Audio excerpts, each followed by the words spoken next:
Adam Stanton blinked against a haze of dusty light, his eyelids sticky with an unaccustomed dryness.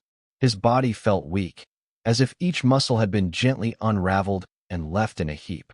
For a long moment, he could only lie still, inhaling the sharp tang of strange minerals in the air. A throbbing in his temples led him to think that he had been struck by something heavy or tranquilized by some unknown toxin. Then, gradually, his senses returned, and he realized he was lying on a cold surface made of polished black stone. The stone gleamed with an eerie luminescence, and, with a slow turn of his head, Adam discovered that he was definitely no longer on Earth. He pushed himself upright, every movement punctuated by a soft echo in the cavernous chamber. The space around him soared in smooth, arching columns that met at a domed ceiling, reminiscent of cathedrals he had seen in Europe back home, but far more alien. There were no visible windows, though the place was illuminated by shifting, ethereal light that seemed to flicker from within the walls themselves, like trapped starlight. The air, while dry, was breathable, and for that he felt an odd sense of relief. He was on another planet, that much was certain, and though the fear tried to overtake him, he steadied himself with a deliberate inhale, clinging to the hope that he might find some measure of safety. Before he could fully gather his wits, a metallic panel slid open near one of the columns, the sound startling him. He tensed, ready to spring to his feet if necessary, but his muscles still ached from whatever tranquilizer had brought him here. A trio of slender figures, each tall and draped in flowing crimson robes, glided into the chamber. Their garments shimmered, reminiscent of the flickering lights in the wall, and their faces, although humanoid, bore subtle ridges along their brows and cheeks. Their skin ranged from pale lavender to dark amethyst, each shade quietly striking, like living crystals carved into slender forms. Despite Adam's initial fear, something in their posture, heads bowed slightly, arms folded with measured grace, suggested an air of solemnity rather than overt hostility. The first among them, a woman with cobalt blue eyes set beneath elegantly sloping brows, approached him and murmured words he could not initially understand. Yet, as if by some telepathic bridging, his mind caught the drift of her meaning. A gentle whisper in the recesses of his thoughts told him they were offering no harm, that they had long waited for this moment. Confusion battled with caution in his chest, but he stayed as calm as he could, for any chance of survival depended on his understanding the situation. Adam, the woman finally said in careful English, her accent rolling in a way he had never heard. You have awakened. I am Reya. She inclined her head and studied him. Please, rise if you can walk. We mean no ill will. Her voice was resonant, carrying a curious authority that made the stone columns reverberate with an echo.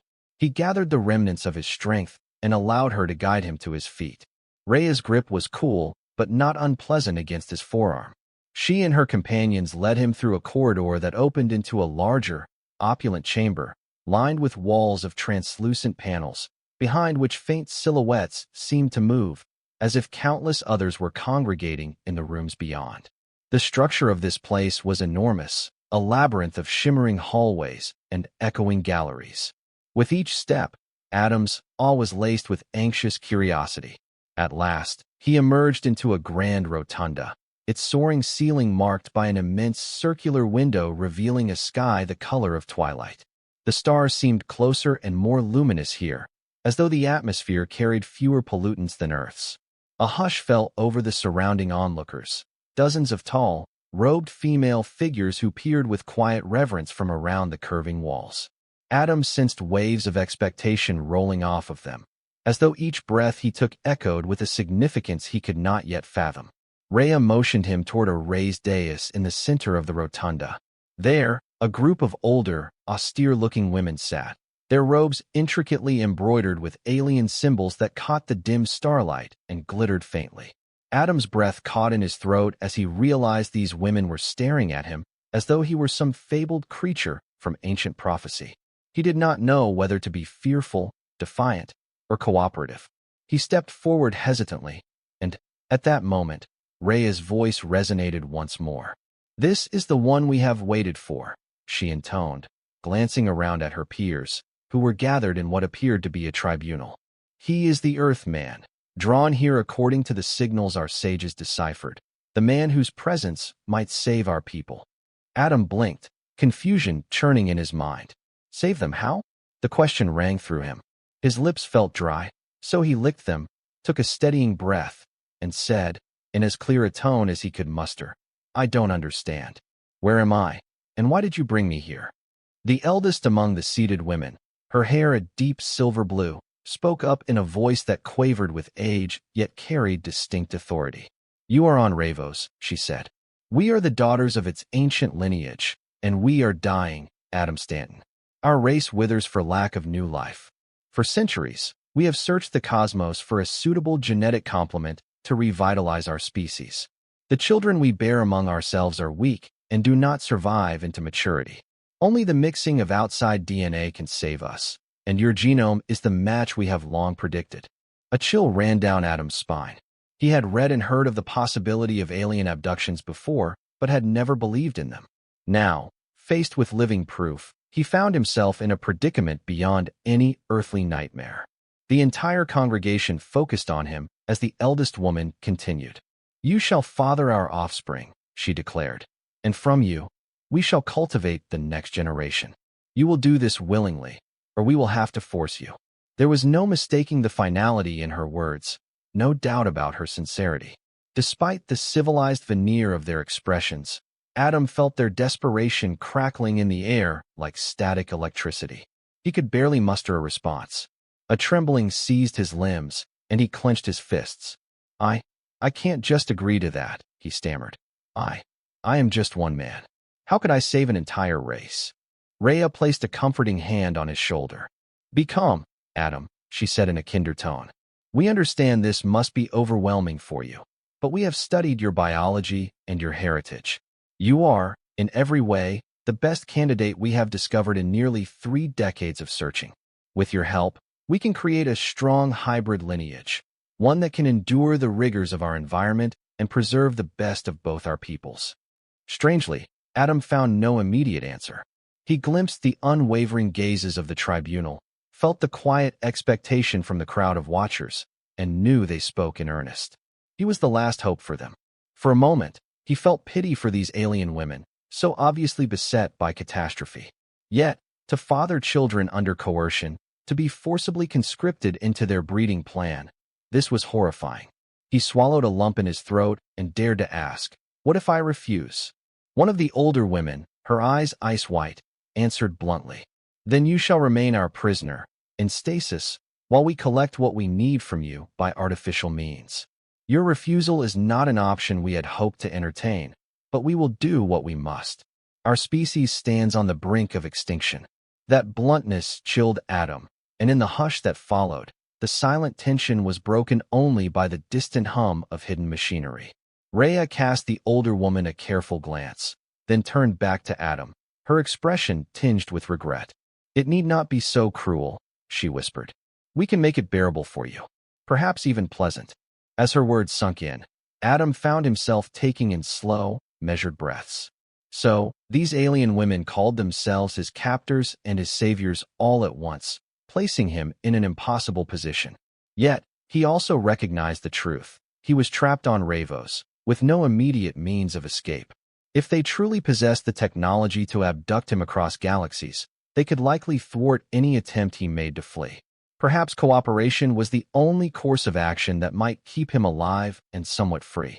For now, with fears simmering in his chest, he croaked, I will think about it, but I can't be forced into. No. The silver-haired elder cut him off, her tone unyielding. There is no time to waste. Our scientists will begin their tests, and you will be placed under watchful protection. Reya, see that he is made comfortable. 2 days passed, or so he gauged by the dim cycles of the flickering ceilings in his assigned chambers. He was neither tortured nor threatened.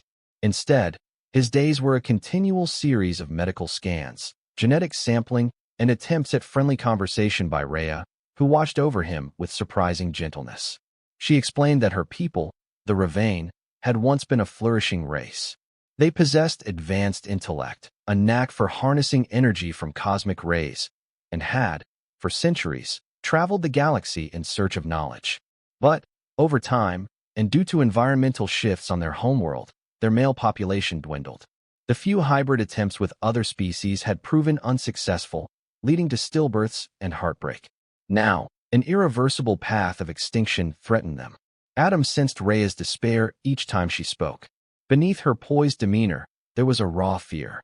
It was that fear, perhaps, that made her cling to him in conversation, hoping that each word he uttered might spark some new understanding or emotional bond. She seemed determined to make him see that they had not intended cruelty. In response, Adam wavered between empathy and resentment, uncertain whether to admire these women for their resilience or to condemn them for robbing him of his freedom. On the third day, a change occurred that rattled the entire citadel.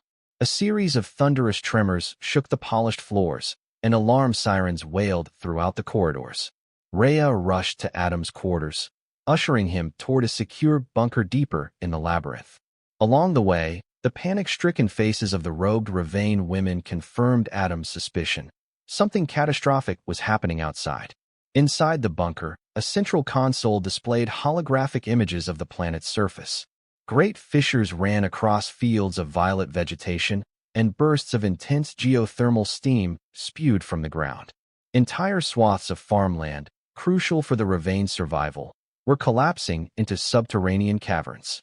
Through the swirling clouds of dust, Adam saw ragged spires of black rock jutting upward, like the very bones of Ravos laid bare to the open air.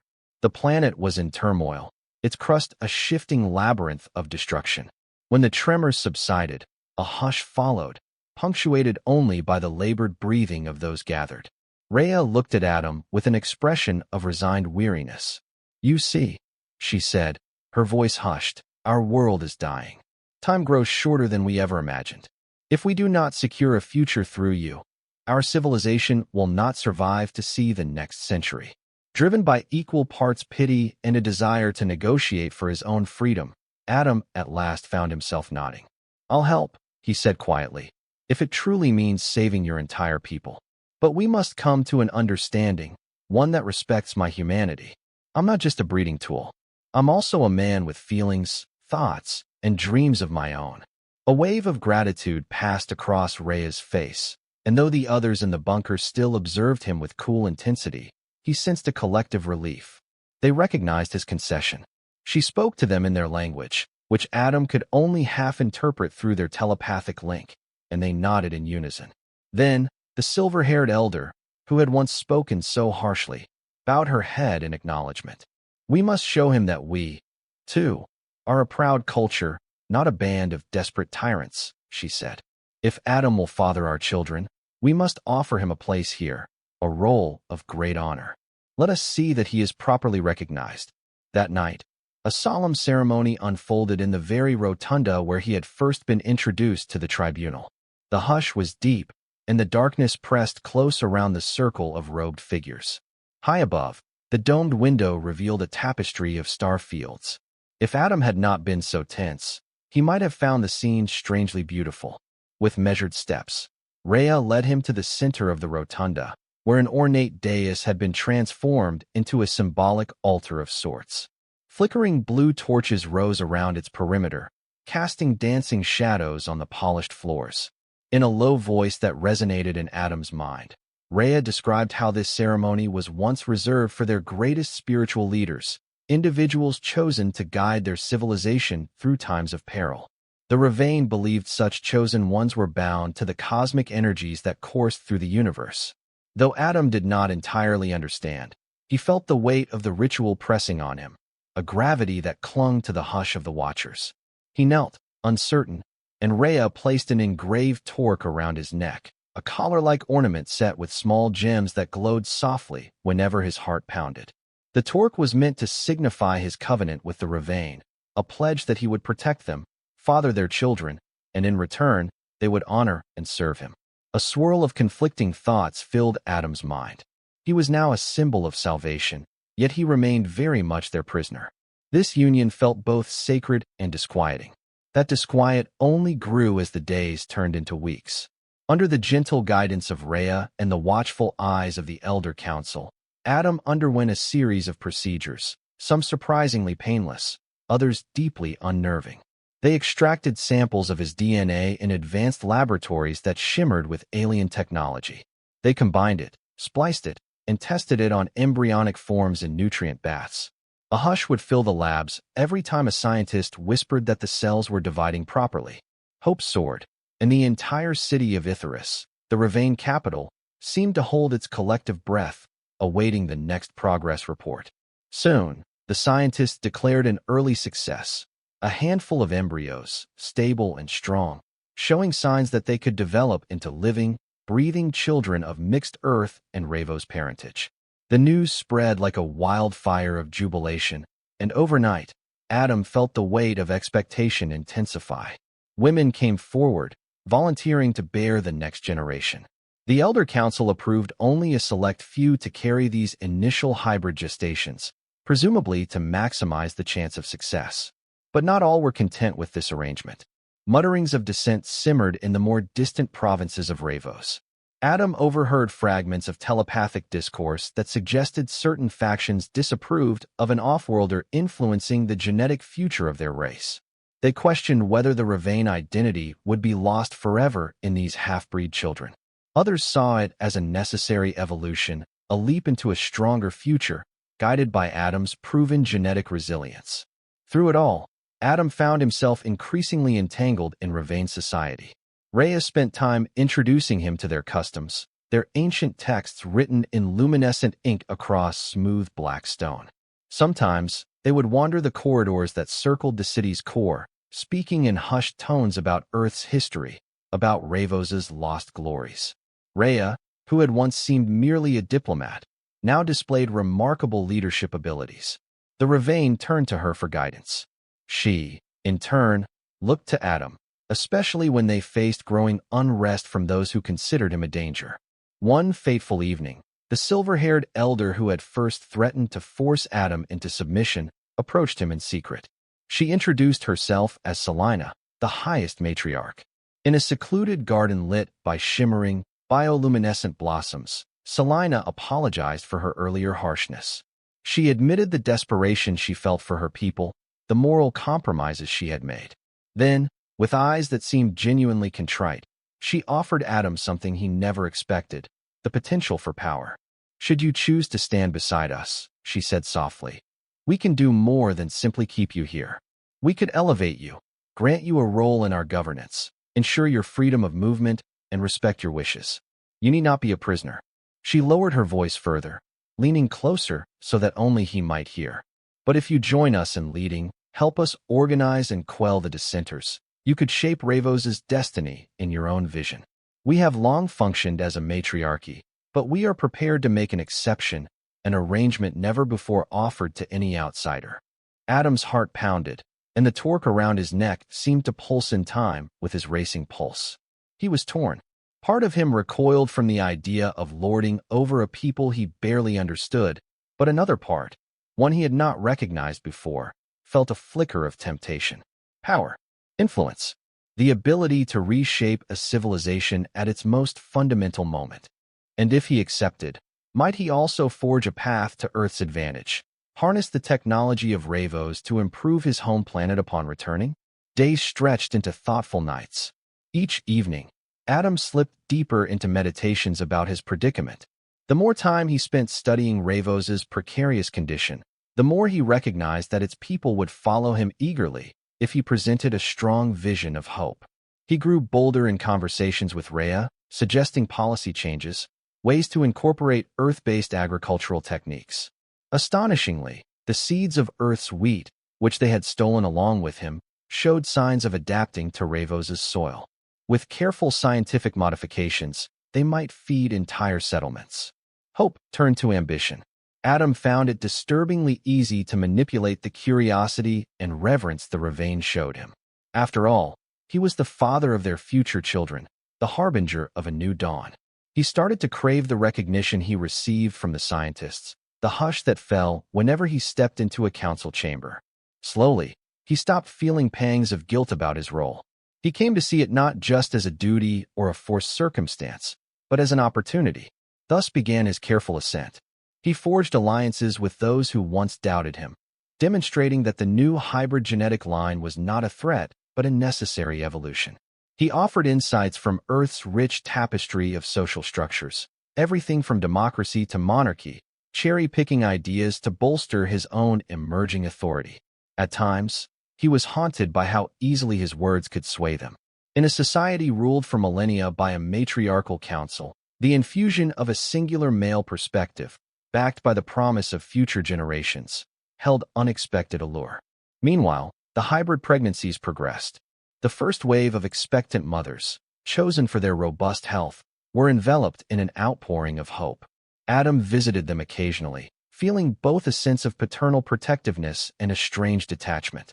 He was fathering children he would not carry, children whose destiny was to merge two worlds. And, in the hush of the nursery chambers, he sometimes felt a prick of conscience. Was this truly about saving a people, or had he begun to lust after the power they handed him? Reya, for her part, watched him with a mixture of admiration and apprehension. She saw how he spoke with newfound confidence in council meetings, how the elders nodded approvingly whenever Adam voiced an opinion. She witnessed the fervent devotion of younger Ravane women, who viewed Adam as a heroic savior. At times, she pulled him aside, her luminous eyes troubled. "Adam," she would whisper, "remember that we are not tools for your ambition. We are a people deserving respect, autonomy." He would nod and assure her, "I haven't forgotten. We are partners in this, Reya." Yet, in the back of his mind, the hunger for significance flared, and her words seemed to fade under the weight of his new station.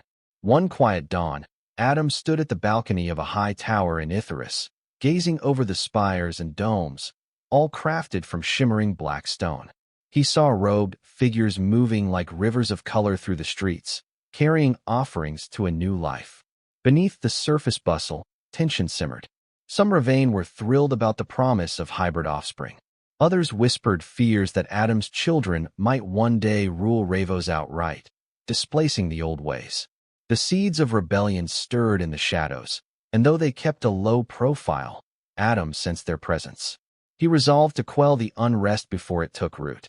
Drawing on the fear and desperation prevalent in the city, he declared that a special guard force would be formed, loyal to the new order, dedicated to preserving the future of the Ravane. Both Reya and Selina agreed, though the latter with a faint tremor in her ancient hands. She seemed to realize, too late, that the man they had abducted was reshaping Ravos at a pace and direction that might one day overshadow the matriarchy's legacy. Still, no one dared oppose Adam openly. Perhaps it was reverence for what he carried in his blood, or fear that losing him would doom their unborn children. Whatever the cause, Adam soon discovered that he had the ear of the entire council. He spoke, and they listened. He suggested a formal plan to rebuild farmlands destroyed by the planet's ongoing geological upheavals, and the people praised him. He tested Earth engineering techniques, fortifying structures with steel-like supports grown from Ravane crystal synthesis, and the city's dwellers marveled at his ingenuity. For a moment, it seemed like a golden era was dawning, Adam's era. Yet, even as the city flourished under these reforms, storms raged across Ravos' surface. Earthquakes became more frequent, and fissures continued to widen, swallowing entire villages. Lava flows and toxic gases erupted from newly formed vents, forcing thousands to flee to Icarus. Overcrowding loomed, along with resource shortages. Panic ensued, but Adam stepped forward, offering bold solutions. He initiated the construction of new subterranean shelters, harnessing geothermal energy for warmth, repurposing ancient Ravane bunkers once used in cosmic exploration. All the while, the pregnancies advanced, culminating in the birth of the first wave of hybrid infants. A hush fell over the entire city on the night the first child was delivered. Adam, summoned to the medical wing, approached with a swirl of excitement and dread. Scientists and midwives huddled around a newborn swaddled in shimmering cloth. The babe's skin was a pale lilac, his eyes bright with an intelligence almost unsettling. The infant breathed normally, let out a healthy cry, and clung to Adam's finger when offered. Gasps of relief and joy echoed among the onlookers. The child lived. The line was secure. One birth followed another, each child slightly different in hue, some with more human features, others bearing the elongated limbs and ridged brows of the Ravane. All were hailed as living miracles. Overnight, Adam was no longer just an honored leader, but became something closer to a deity in the eyes of many. Mothers named their children after earthly themes, praising the new union, while the younger generation wore symbols commemorating the father of their reborn race. It was at this apex of jubilation that Adam's darker impulses took hold in earnest. With so many praising him, he began to believe in his own myth. He saw the devotion in the eyes of the Ravane women, understood the fear in the hearts of the elders, and recognized that he had transcended captivity. He was no longer a pawn in their breeding plan.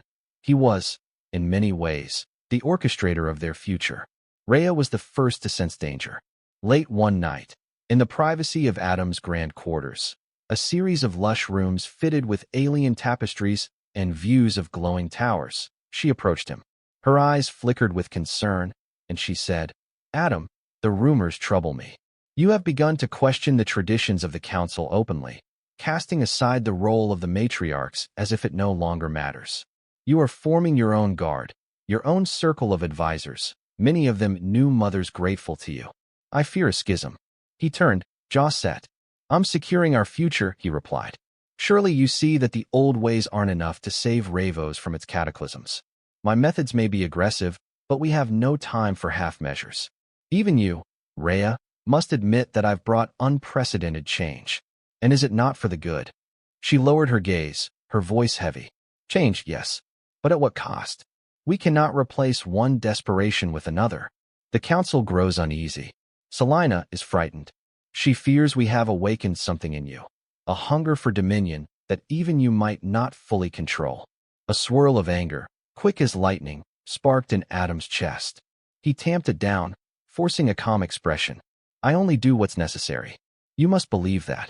Yet, he knew, deep in a place he refused to admit, that he had become intoxicated by the Ravane's reverence. No longer content to be a humble father, Adam Stanton was on the verge of forging a kingdom in his own name. The planet's continuing upheavals only strengthened his resolve to centralize power under his leadership, believing that the only path to survival was unwavering unity. Soon, the first instance of serious violence marred the uneasy peace. A rogue group, styling themselves as the True Ravane, attacked one of the labs developing additional hybrid embryos. In their eyes, these half-human children threatened to dilute Ravos' lineage forever. They sabotaged the growth chambers, resulting in the tragic loss of dozens of developing fetuses. Outrage shook Icarus, and Adam, incensed, demanded swift justice.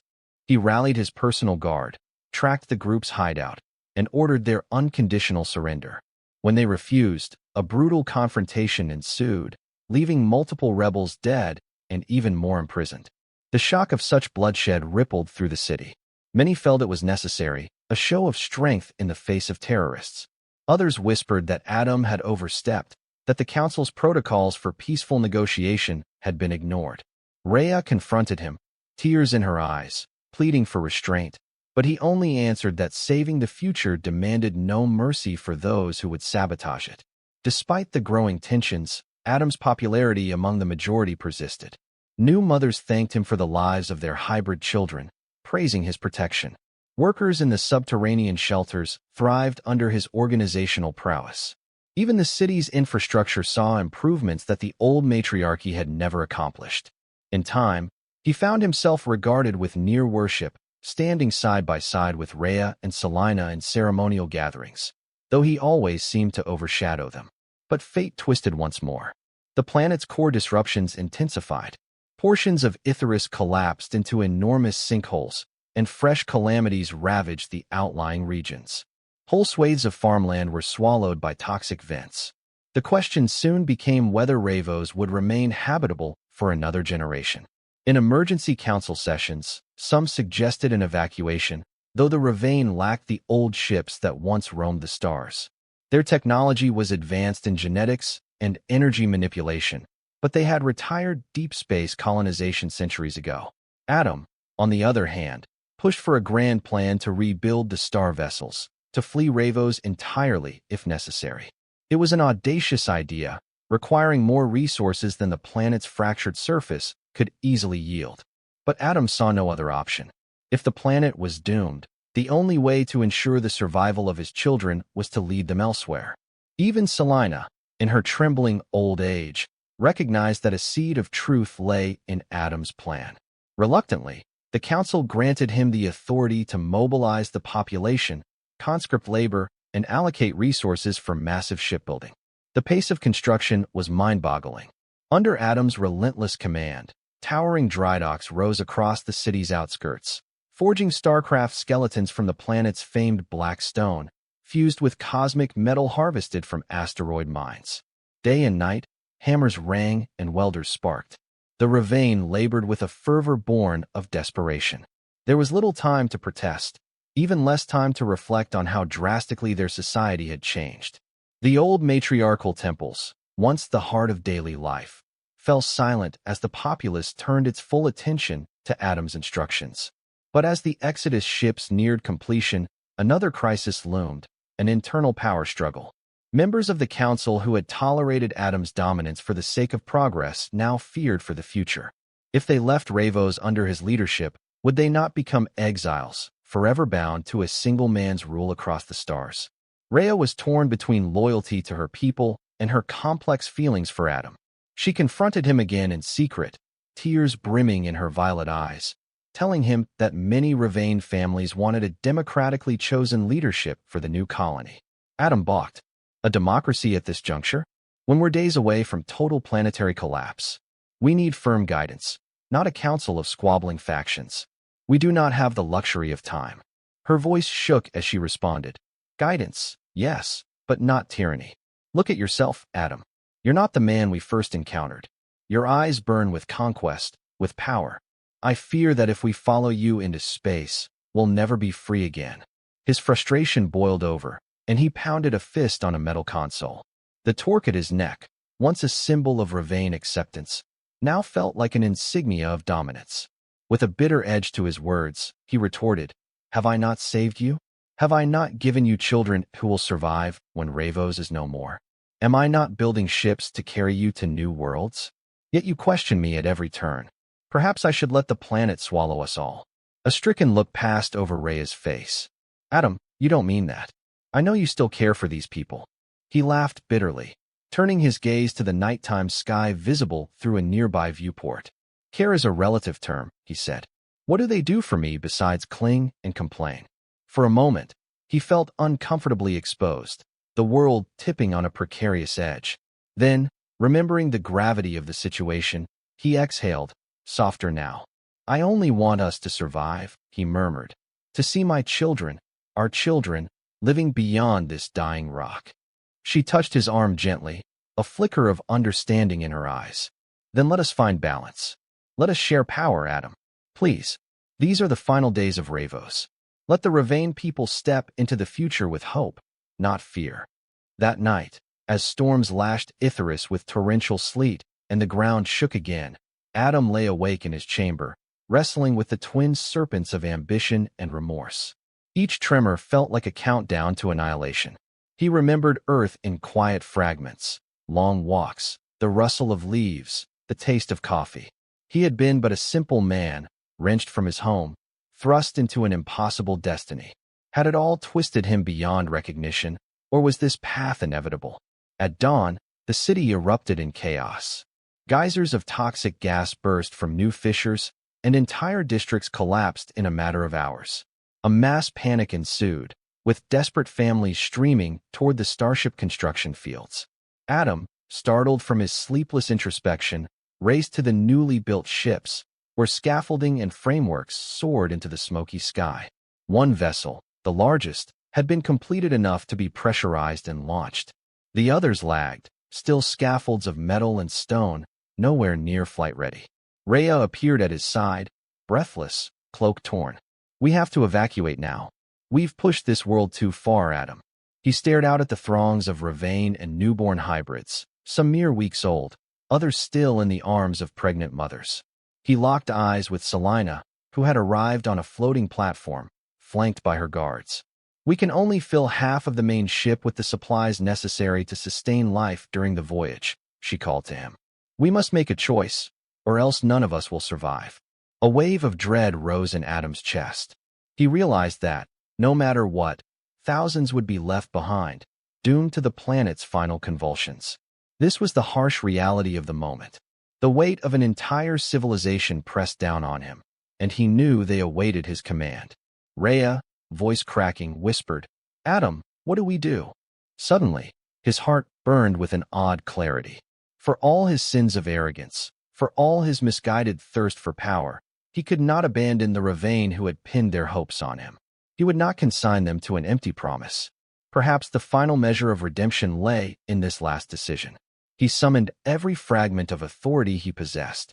"Evacuate the children first," he commanded, "along with their mothers, and as many elders as we can manage. The rest of us will stay behind to stabilize the second ship, or build more, or do whatever we can. Once the first ship is aloft, it can remain in orbit, shuttle supplies, and return for another wave. We will not abandon our people to die without trying."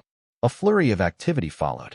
Selina and Reya coordinated the crowds, ushering mothers, children, and those too frail to work onto the main vessel.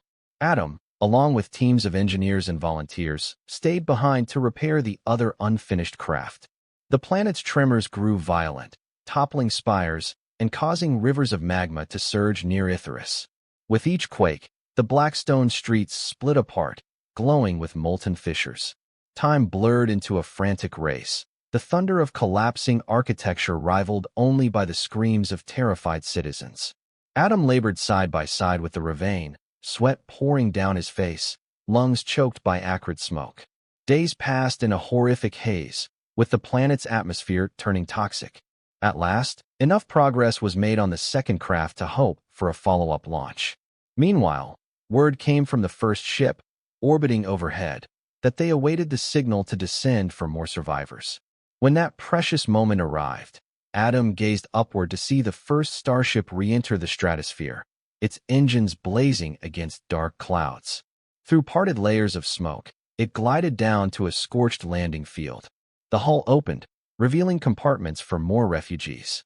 Those who had waited with bated breath now surged forward, including engineers, workers, and even pockets of dissenters who realized their only chance of survival lay in escaping the cataclysm.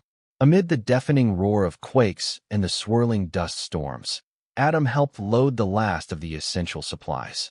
Then, in a moment that felt strangely unreal, he found Reya's gaze upon him. She held out her hand, lips trembling. "Come on, we can't do more. We have to go."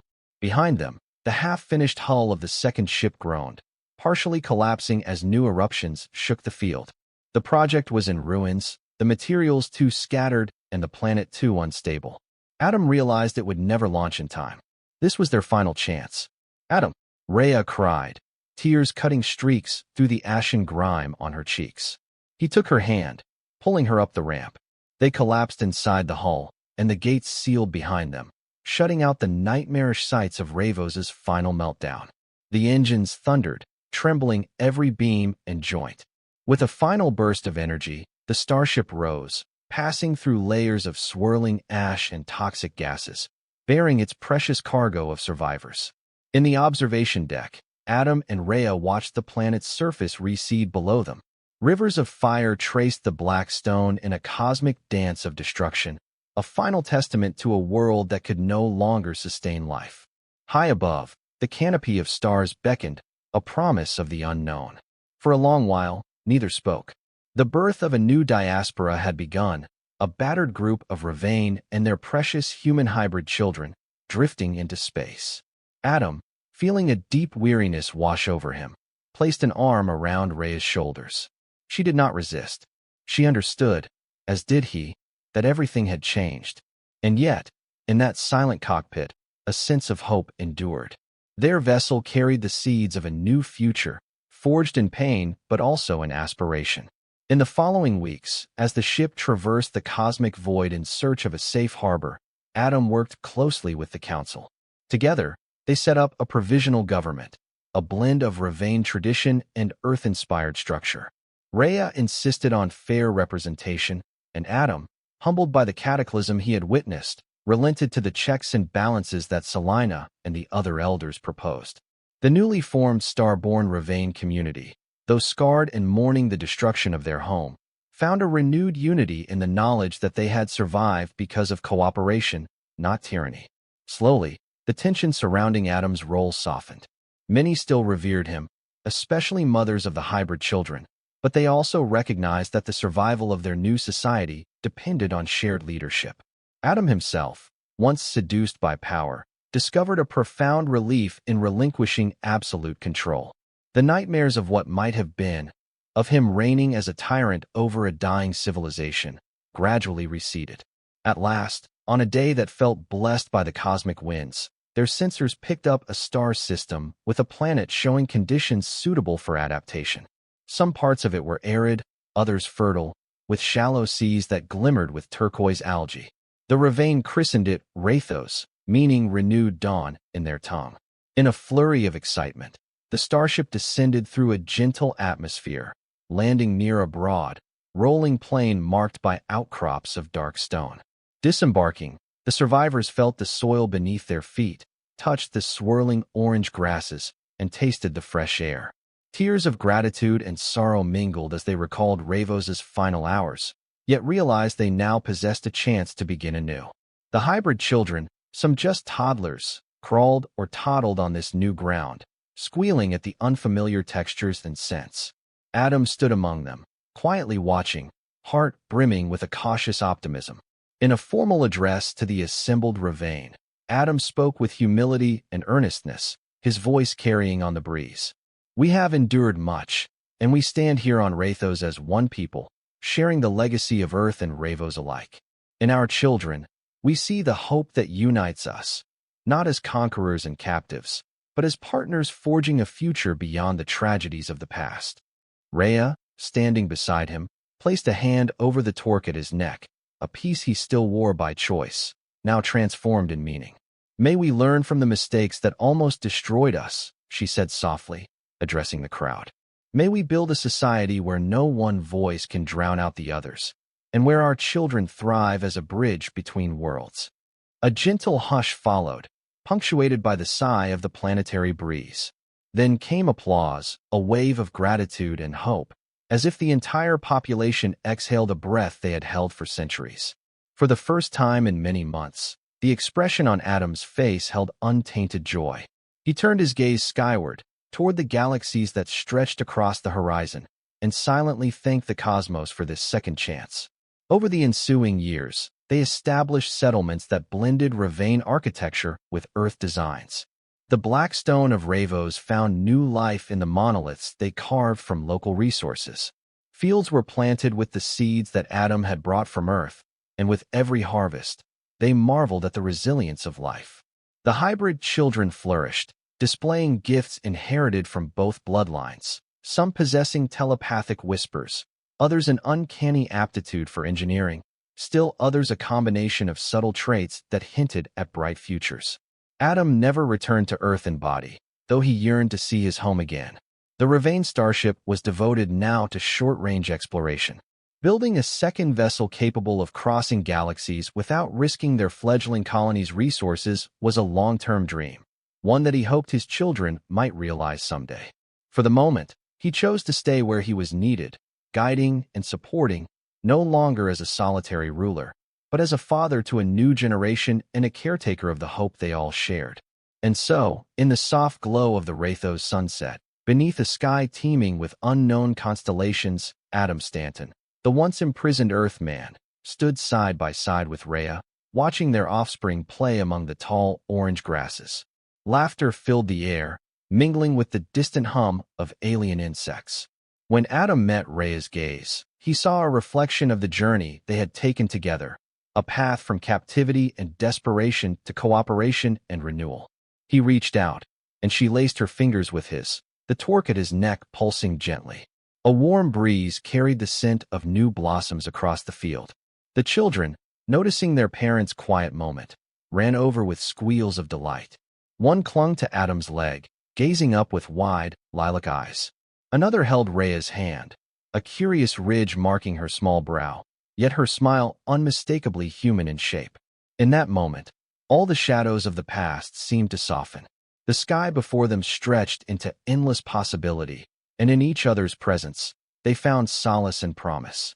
Thus ended the dark chapter of Ravos, replaced by a fragile but hopeful dawn on Rathos. Here, life had a chance to blossom, nurtured by two worlds' legacies. And though Adam's rise to power had once threatened to overshadow his humanity, he had chosen a final act that redeemed him in the eyes of the people he had come to cherish. Now, they walked forward together, bound by love, necessity, and the profound miracle of survival. Their story, no longer one of captivity and force, would be told among the stars for generations to come, echoing with a simple but enduring truth. Even in the face of extinction, hope and compassion can guide souls to a better tomorrow.